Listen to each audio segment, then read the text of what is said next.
یہ Thomson Edison جو تھا یہ ایک بڑا سائنسدان بنا جس نے بلب بجلی ایجاد کی اور ساری دنیا اس کی بجلی سے روشنی سے فائدہ اٹھا رہی ہے۔ یہ پڑھنے میں وہ تھا، نالائق بچہ تھا، شرارتی، تو ٹیچر نے خط لکھا ان کی ماں کو کہ یہ نکمہ ہے، اس کو اسکول نہیں بھیجیں، ہمارے اسکول بدنام ہوگا اس کے نکمے پن کی وجہ سے، اس کو گھر پہ رکھیں۔ تو وہ پرچہ آیا ماں کے پاس۔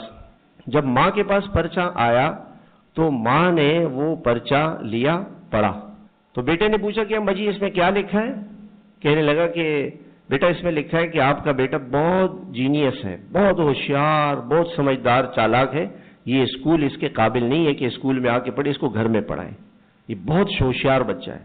اب بچہ سمجھ گیا، بچے کو تو کچھ بھی پتہ نہیں چلا، اس نے محنت شروع کی، ماں نے اس کو خود پڑھایا، ہوم اسکولنگ کی، یہاں تک کہ وہ بچہ ایڈیسن تھامسن جو بنا اور اس نے بلب ایجاد کی۔ 900 مرتبہ اس نے تجربہ کیا تھا بلب ایجاد کرنے کے لیے، آخر اس نے بلب ایجاد کر دیا۔ بعد میں ایک عرصہ گزرنے کے بعد اس کی ماں مر گئی، وہ بڑا سائنسدان بن گیا۔ اس نے اپنے پرانے پرچے نکالے تو اس پرچے پہ لکھا ہوا تھا کہ یہ تو نکمہ بچہ ہے، اس کو اسکول سے نکال دیا ہم نے۔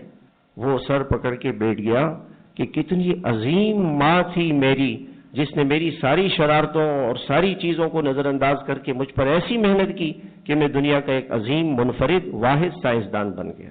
مائیں ایسی ہوتی تھی، تربیت ایسے کرتی تھی اپنی اولاد کی، حوصلہ افزائی، مار دھار سے بچے کی تربیت نہیں ہوتی ہے، نرمی، اخلاق۔